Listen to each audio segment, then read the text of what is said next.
ಎಲ್ರಿಗೂ ನಮಸ್ಕಾರ. ನೀವು ನೋಡ್ತಾ ಇದ್ದೀರಾ ಟಿವಿ ವಿಕ್ರಮ. ನಾನು ಮುಮ್ತಾಜ್ ಅಬ್ದುಲ್ ನೆಲ್ಲೆಡ್ಕ. ನೀವೇನು ಟಿವಿ ವಿಕ್ರಮವನ್ನು ಸಬ್ಸ್ಕ್ರೈಬ್ ಮಾಡ್ತಾ ಇದ್ದೀರಿ, ದಯವಿಟ್ಟು ಈ ಕೂಡಲೇ ಟಿವಿ ವಿಕ್ರಮವನ್ನು ಸಬ್ಸ್ಕ್ರೈಬ್ ಮಾಡಿ. ಹಾಗೆ ನಮ್ಮ ಎಲ್ಲ ವಿಡಿಯೋಸ್ಗಳನ್ನು ಲೈಕ್ ಮಾಡಿ, ಕಮೆಂಟ್ ಮಾಡಿ, ಹಾಗೆ ಶೇರ್ ಮಾಡಿ. ವೀಕ್ಷಕರೇ, ನಾನು ಕಾರ್ಯಕ್ರಮವನ್ನ ಪ್ರಾರಂಭ ಮಾಡೋದಕ್ಕೆ ಮೊದಲು ಈ ದಿಟ್ಟ ಪತ್ರಕರ್ತನಿಗೆ ಒಂದು ಪ್ರಣಾಮವನ್ನ ಸಲ್ಲಿಸಿ ಬಿಡ್ತೇನೆ. ಸಲಾಹುದ್ದೀನ್ ಶೋಯಬ್ ಚೌಧರಿ, ಈತನ ಧೈರ್ಯಕ್ಕೆ, ಈತನ ಅಧ್ಯಯನಕ್ಕೆ, ಈತನ ತನಿಖಾ ಪತ್ರಿಕೋದ್ಯಮದ ಚಾಕಚಕ್ಯತೆಗೆ ಯಾರೇ ಆದರೂ ಕೂಡ ಒಂದು ಸಲಾಮನ್ನ ಹೇಳಲೇಬೇಕು. ಇಲ್ಲಿ ತನಕ ರಾಹುಲ್ ಗಾಂಧಿ ಮತ್ತು ಸೋನಿಯಾ ಗಾಂಧಿಗೆ ಈ ರೀತಿ ಯಾರು ಕಾಡಿರಲಿಲ್ಲ. ನಮ್ಮದೇ ದೇಶದ ಸುಬ್ರಹ್ಮಣ್ಯನ ಸ್ವಾಮಿ ಸೋನಿಯಾ ಕುಟುಂಬದ ಅನಾಚಾರಗಳ ವಿರುದ್ಧ ನಿರಂತರವಾಗಿ ಯುದ್ಧವನ್ನು ಮಾಡ್ತಾ ಇದ್ದಂಥವ್ರು. ಅವರನ್ನ ಬಿಟ್ರೆ ಜರ್ನಲಿಸ್ಟ್ ಅರ್ನಬ್ ಗೋಸ್ವಾಮಿ ಒಂದು ದೊಡ್ಡ ಮಟ್ಟದಲ್ಲಿ ಸೋನಿಯಾ ಗಾಂಧಿ ಮತ್ತು ರಾಹುಲ್ ಗಾಂಧಿ ವಿರುದ್ಧ ಸುದ್ದಿಗಳನ್ನು ಮಾಡಿದಂಥವರು.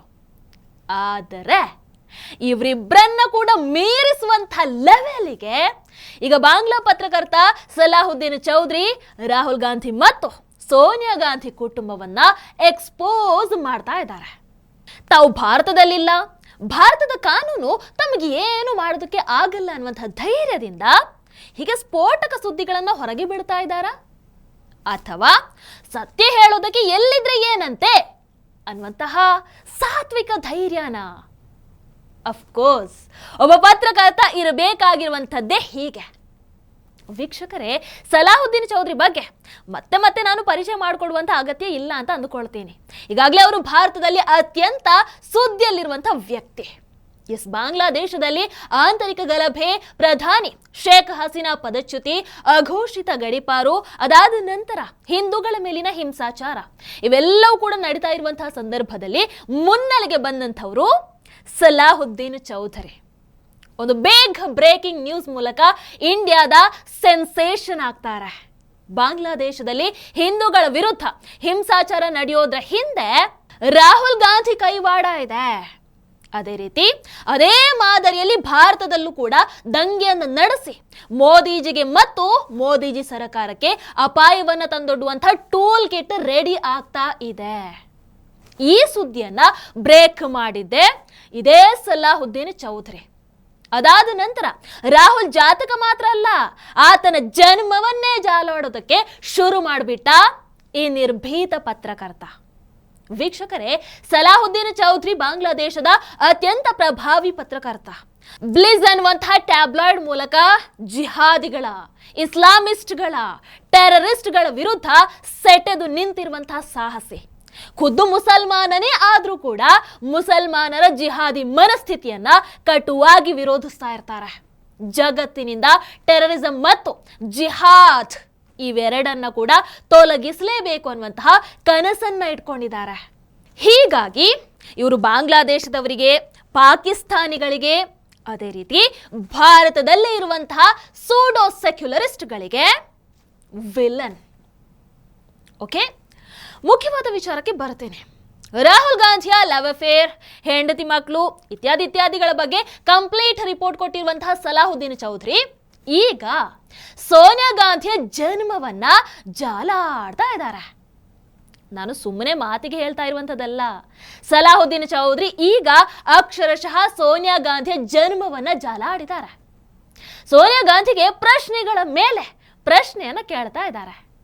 ಆಕೆಯ ಪೂರ್ವಾಪರ ಎಲ್ಲವನ್ನ ಕೂಡ ಫೋಟೋಗಳ ಸಮೇತ, ದಾಖಲೆಗಳ ಸಮೇತ ಹೊರಗೆ ತೆಗಿತಾನೇ ಇದ್ದಾರೆ.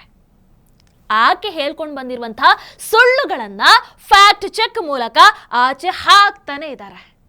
ತನ್ನ ಪತ್ರಿಕೆಯಲ್ಲಿ ಸೋನಿಯಾ ಗಾಂಧಿ, ರಾಹುಲ್ ಗಾಂಧಿ ಇವರಿಬ್ಬರ ಕರ್ಮಕಾಂಡಗಳನ್ನ ಹೆಡ್ಲೈನ್ ಅಲ್ಲಿ ಪ್ರಕಟ ಮಾಡಿ ಸವಾಲನ್ನ ಹಾಕ್ತಾ ಇದ್ದಾರೆ. ಸೀರಿಯಸ್ಲಿ, ಸಲಾಹುದ್ದೀನ್ ಜೀವದ ಬಗ್ಗೆ ಲಕ್ಷಾಂತರ ಮಂದಿ ಆತಂಕವನ್ನ ಪಡ್ತಾ ಇದ್ದಾರೆ. ಟ್ವಿಟರ್ ಅಲ್ಲಿ ಅವರ ಪೋಸ್ಟ್ಗಳ ಕೆಳಗೆ ಏನ್ ಹೇಳ್ತಾ ಇದ್ದಾರೆ ಗೊತ್ತಾ? ಟೇಕ್ ಕೇರ್ ಪ್ಲೀಸ್, ಹುಷಾರ್ ಗುರು, ಈ ರೀತಿಯಾದಂತಹ ಕಮೆಂಟ್ಗಳ ರಾಶಿನೇ ಬರ್ತಾ ಇದೆ. ಸೋನಿಯಾ ಮತ್ತು ರಾಹುಲ್ ಗಾಂಧಿ ಈ ರೀತಿ ಮೌನವನ್ನ ವಹಿಸಿರುವಂಥದ್ದನ್ನು ನೋಡಿದ್ರೆ ಸದ್ದಿಲ್ಲದೆ ಅವರನ್ನು ಮುಗಿಸಿ ಬಿಡುವಂತ ಏರ್ಪಾಡೇನಾದ್ರೂ ಆಗಿದೆಯಾ ಅಂತ ಜನ ಭಯ ಪಡ್ತಾ ಇದ್ದಾರೆ. ಅವರ ಮೇಲೆ ಮಾನನಷ್ಟ ಮೊಕದ್ದಮೆ ಅಥವಾ ವಿರೋಧ, ಕೌಂಟರ್ ಆರ್ಟಿಕಲ್, ಸಮರ್ಥನೆ ಯಾವುದು ಕೂಡ ರಾಹುಲ್ ಗಾಂಧಿ ಮತ್ತು ಸೋನಿಯಾ ಗಾಂಧಿ ಕಡೆಯಿಂದ ಬರದೇ ಇರುವಂಥದ್ದು ಈ ಎಲ್ಲ ಆತಂಕವನ್ನ ಇನ್ನಷ್ಟು ಹೆಚ್ಚು ಮಾಡ್ತಾ ಇದೆ. ಇಲ್ಲಿ ವಾಸ್ತವ ಏನು ಅಂತ ಹೇಳಿದ್ರೆ, ಸಲಾಹುದ್ದೀನ್ ಕೇಳ್ತಾ ಇರುವಂತಹ ಯಾವ ಪ್ರಶ್ನೆಗೂ ಕೂಡ ಸೋನಿಯಾ ಗಾಂಧಿ ಹತ್ರ, ಅದೇ ರೀತಿ ರಾಹುಲ್ ಗಾಂಧಿ ಹತ್ರ ಉತ್ತರನೇ ಇಲ್ಲ. ಸಲಾಹುದ್ದೀನ್ ಚೌಧರಿ ಸೋನಿಯಾ ಗಾಂಧಿಯನ್ನ ಸೋನಿಯಾ ಗಾಂಧಿ ಅಂತ ಕರೆಯೋದೇ ಇಲ್ಲ. ಆತ ಕರೆಯುವಂಥದ್ದು ಆಕೆಯ ಮೂಲ ಹೆಸರಿನಿಂದ. ಏನಂತ? ಹೆಡ್ವಿಜ್ ಆಂಟೋನಿಯಾ ಆಲ್ಬಿನಾ ಮೈನೋ, ಹೀಗಂತ ಪೂರ್ತಿ ಹೆಸರನ್ನ ಕರೀತಾರೆ.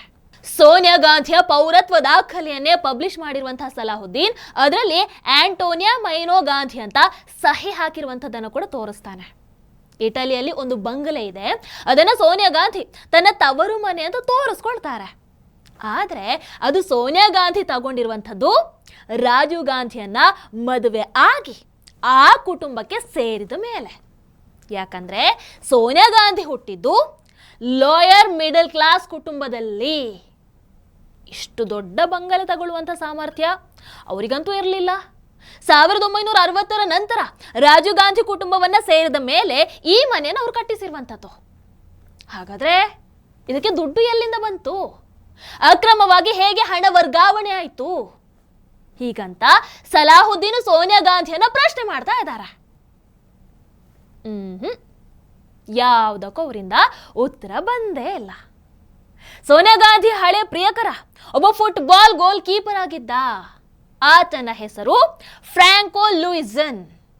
ಆತ ಜೆಂಟಲ್ ಮ್ಯಾಗಝಿನ್ ಅನ್ನುವಂತಹ ಪತ್ರಿಕೆಗೆ ಸಂದರ್ಶನವನ್ನು ಕೂಡ ಕೊಟ್ಟಿದ್ದ. ಅದರಲ್ಲಿ ಆಂಟೋನಿಯಾ ಮೈನೋ ಮತ್ತು ತನ್ನ ಲವ್ ಲೈಫ್ ಬಗ್ಗೆ ವಿವರವಾಗಿ ಹೇಳ್ಕೊಂಡಿದ್ದಾನೆ. ಆಂಟೋನಿಯಾ 14 ವರ್ಷದವಳಿದ್ದಾಗಲೇ ನಮ್ಮಿಬ್ಬರ ಪ್ರೀತಿ ಶುರು ಆಗಿತ್ತು. ಎರಡೂ ಫ್ಯಾಮಿಲಿಗೂ ಕೂಡ ಅದು ಗೊತ್ತಿತ್ತು. ನನ್ನನ್ನೇ ಮದುವೆ ಆಗಬೇಕು ಅಂತ ಕೂಡ ಅವತ್ತೇ ನಿರ್ಧಾರ ಆಗಿತ್ತು. ಹೀಗೆಲ್ಲ ಆತ ಸಂದರ್ಶನದಲ್ಲಿ ಹೇಳ್ಕೊಂಡಿದ್ದಾನೆ. ಇವೆಲ್ಲವನ್ನ ಈಗ ಸಲಾಹುದ್ದೀನ್ ಚೌಧರಿ ಹೊರಗೆ ತೆಗೆದು ಹೌದಾ ಅಂತ ಕೇಳ್ತಾ ಇದ್ದಾರೆ. ಅಷ್ಟೇ ಅಲ್ಲ, ಈ ಗೋಲ್ ಕೀಪರ್ ಜೊತೆಗೆ ಲವ್ ಅಫೇರ್ ಇಟ್ಕೊಳ್ಳೋ ಮೊದಲು ಸೋನಿಯಾ ಗಾಂಧಿ ಒಬ್ಬ ಇಟಾಲಿಯನ್ ಮೆರೈನ್ ಜೊತೆಗೆ ಕೂಡ ಅಫೇರ್ ಅನ್ನ ಇಟ್ಕೊಂಡಿದ್ರು ಅಂತ ಸಲಾಹುದ್ದೀನ್ ಸುದ್ದಿಯನ್ನು ಸ್ಫೋಟಿಸಿದ್ದಾರೆ. ರಾಜೀವ್ ಗಾಂಧಿಯಂತಹ ಶ್ರೀಮಂತ ಕುಟುಂಬ ಸಂಪರ್ಕಕ್ಕೆ ಸಿಗ್ತಾ ಇದ್ದ ಹಾಗೇನೆ ಫ್ರಾಂಕೋ ಲೂಯಿಸನ್ಗೆ ಕೈ ಕೊಟ್ಟಂತಹ ಆಂಟೋನಿಯಾ ಮೈನೋ ಆ ನಂತರ ಸೋನಿಯಾ ಗಾಂಧಿಯಾಗಿ ಬದಲಾಗಬಿಡ್ತಾರೆ. ಇದು ಸಲಾಹುದ್ದೀನ್ ಚೌಧರಿ ತನ್ನ ಇನ್ವೆಸ್ಟಿಗೇಟಿವ್ ಜರ್ನಲಿಸಂ ಮೂಲಕ ಹೊರಗೆ ತೆಗೆದಿರುವಂತಹ ಸತ್ಯಗಳಲ್ಲಿ ಒಂದು. ಈಗ ಸಲಾಹುದ್ದೀನ್ ಚೌಧರಿ ಫೈನಲ್ ಬ್ಯಾಟಲ್ಗೆ ರೆಡಿ ಆಗಿರೋ ಹಾಗೆ ಕಾಣಿಸ್ತಾ ಇದೆ. ಸೋನಿಯಾ ಗಾಂಧಿಗೆ ಡೆಡ್ ಲೈನ್ ಅನ್ನು ಕೊಟ್ಟಿದ್ದಾರೆ. Respected Hedwig Antonia Albina Maino, I am humbly seeking reply to my following 16 questions. Latest by August 31st, 2024. Hedwig Antonia Albina Maino ಅವರೇ, ನಾನು 16 ಪ್ರಶ್ನೆಗಳನ್ನು ಕೇಳ್ತಾ ಇದ್ದೀನಿ. ದಯವಿಟ್ಟು ಇದೇ ಆಗಸ್ಟ್ 31ರ ಒಳಗೆ ಇದಕ್ಕೆ ಉತ್ತರವನ್ನು ಕೊಡ್ತೀರಾ? ಹೀಗಂತ ಟ್ವಿಟರ್ ಮೂಲಕ ಪ್ರಶ್ನೆಗಳನ್ನು ಕೇಳಿದ್ದಾರೆ ಸಲಾಹುದ್ದೀನ್ ಚೌಧರಿ. ಹಾಗಾದ್ರೆ ಆ ಪ್ರಶ್ನೆಗಳು ಏನು ನೋಡ್ತಾ ಹೋಗೋಣ. ಕ್ವೆಶ್ಚನ್ ನಂಬರ್ 1, ಸ್ಟೆಫಾನೋ ಯೂಜಿನೋ ಮೈನೋ ನಿಮ್ಮ ಬಯಾಲಜಿಕಲ್ ಫಾದರ್ ಅಲ್ಲ ಅಂತ ನಮಗೆ ಗೊತ್ತು. ಕಡೆ ಪಕ್ಷ ನಿಮ್ಮ ತಾಯಿ ಪಾಲಾ ಮೈನೋ ಅವರನ್ನಾದ್ರೂ ನೀವು ಕೇಳಿದೀರಾ ನಿಮ್ಮ ಬಯಾಲಜಿಕಲ್ ಫಾದರ್ ಯಾರು ಅಂತ? ಏನು ಕ್ವೆಶ್ಚನ್ ನಂಬರ್ 2, ನಮಗೆ ಗೊತ್ತಿರೋ ಹಾಗೆ ನೀವು ಹುಟ್ಟಿದ್ದು ಉತ್ತರ ಇಟಾಲಿಯ ಸ್ವಿಸ್ ಬಾರ್ಡರ್ ಅಲ್ಲಿರುವಂತಹ ಲೂಸಿಯಾನ ಅನ್ನುವಂತಹ ಜಾಗದಲ್ಲಿ. ಅದು 2ನೇ ಮಹಾಯುದ್ಧದ ಟೈಮಲ್ಲಿ ಹಿಟ್ಲರ್ನ ಸೈನಿಕರಿಗೆ ರೆಸಾರ್ಟ್ ರೀತಿಯಲ್ಲಿ ಬಳಕೆ ಆಗ್ತಾ ಇದ್ದಂತಹ ಪ್ರದೇಶ. ಲೂಸಿಯಾನದಲ್ಲಿ ಸಿಮ್ರಿಯನ್ ಭಾಷೆ ಮಾತನಾಡ್ತಾರೆ. ಈ ಭಾಷೆ ಮಾತನಾಡೋರನ್ನ ಜಿಂಬರ್ನ್ ಅಂತ ಕರೀತಾರೆ. ನೀವ್ಯಾಕೆ ಎಲ್ಲಾ ಕಡೆ ನಿಮ್ಮ ಜನ್ಮಸ್ಥಳದ ಬಗ್ಗೆ ಸುಳ್ಳು ಮಾಹಿತಿಯನ್ನು ಕೊಟ್ಟಿದ್ದೀರಿ? ಕ್ವೆಶ್ಚನ್ ನಂಬರ್ 3, ನಿಮ್ಮ ತಾಯಿ ಪಾಲಾ ಮೈನೋ ನಾಜಿ ಸೈನಿಕರಿಗೆ ಮಸಾಜ್ ಸೇವೆ ಮಾಡ್ತಾ ಇದ್ರು ಅನ್ನುವಂಥದ್ದನ್ನ ನೀವು ಅಲ್ಲಗಳಿತೀರಾ? ಹಣಕ್ಕೋಸ್ಕರ ಇನ್ನೂ ಹಲವಾರು ಅನೈತಿಕ ಕೆಲಸ, ಅನೈತಿಕ ಸೇವೆಯನ್ನ ನೀಡ್ತಾ ಇದ್ರು ಅನ್ನುವಂಥದ್ದನ್ನ ನೀವು ನಿರಾಕರಿಸ್ತೀರಾ?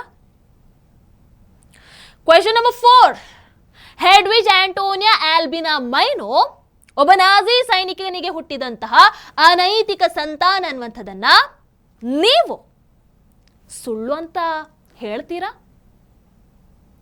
ಓಕೆ, ಕ್ವೆಶ್ಚನ್ ನಂಬರ್ 5, ನಿಮ್ಮ ಜೊತೆಗೆ ನಿಮ್ಮ ಒಡ ಹುಟ್ಟಿದ ನಾಡಿಯಾ ಮತ್ತು ಅನೌಷ್ಕಾ ಬಗ್ಗೆ ಸ್ವಲ್ಪ ಹೇಳಬಹುದಾ? ಯಾಕೆ ಅವರ ಬಗ್ಗೆ ಯಾವತ್ತೂ ಕೂಡ ನೀವು ಮಾತಾಡಿಲ್ಲ? ಕ್ವೆಶ್ಚನ್ ನಂಬರ್ 6, ನಿಮ್ಮ ಸಿಟಿಸನ್ಶಿಪ್ ಡಾಕ್ಯುಮೆಂಟ್ನಲ್ಲಿ ನೀವು ಆಂಟೋನಿಯಾ ಮೈನೋ ಅಂತ ಸಿಗ್ನೇಚರ್ ಮಾಡಿರುವಂಥದ್ದು ಹೌದು ತಾನೆ? ಅದನ್ನ ಒಪ್ಕೊಳ್ತೀರೋ ಅಥವಾ ನಿರಾಕರಿಸ್ತೀರೋ? ಕ್ವೆಶ್ಚನ್ ನಂಬರ್ 7, ನೀವು ಲೂಸಿಯಾನಾದಲ್ಲಿ ಹುಟ್ಟಿದ್ರು ಕೂಡ ಯಾಕೆ ಉದ್ದೇಶಪೂರ್ವಕವಾಗಿ ನಿಮ್ಮ ಜನ್ಮ ಸ್ಥಳವನ್ನ ಬಸಾನೋಡಲ್ ಗ್ರಾಪ ಅಂತ ಸುಳ್ಳು ಮಾಹಿತಿಯನ್ನು ಕೊಟ್ಟಿದ್ದೀರಿ? ಕ್ವೆಶ್ಚನ್ ನಂಬರ್ 8, ರಾಜೀವ್ ಗಾಂಧಿ ಜೊತೆಗೆ ನಿಮ್ಮ ಮದುವೆ ಆಗಿದ್ದು ಇಂಟರ್ಫೇತ್ ಮ್ಯಾರೇಜ್ ಲಾ ಅಡಿಯಲ್ಲಿ ಅನ್ನುವಂಥದ್ದನ್ನ ನೀವು ಒಪ್ಕೊಳ್ತೀರಾ? ಕ್ವೆಶ್ಚನ್ ನಂಬರ್ 9, ಇವತ್ತಿನ ತನಕ ನೀವು ಕ್ಯಾಥೋಲಿಕ್ ಕ್ರಿಶ್ಚಿಯನ್ ಆಗಿ ಆ ಧರ್ಮವನ್ನ ಫಾಲೋ ಮಾಡ್ತಾ ಇದ್ದೀರಾ ಅನ್ನುವಂಥದ್ದನ್ನ ಒಪ್ಕೊಳ್ತೀರಾ ನೀವು? ಕ್ವೆಶ್ಚನ್ ನಂಬರ್ 10, ನೀವು ಹಿಂದೂ ಧರ್ಮವನ್ನ ಅಪ್ಪಿಕೊಂಡಿಲ್ಲ, ಹಿಂದೂ ಧರ್ಮಕ್ಕೆ ಬದಲಾಗಿಲ್ಲ ಅನ್ನುವಂಥದ್ದನ್ನ ಒಪ್ತೀರಿ, ಹೌದಲ್ವೋ?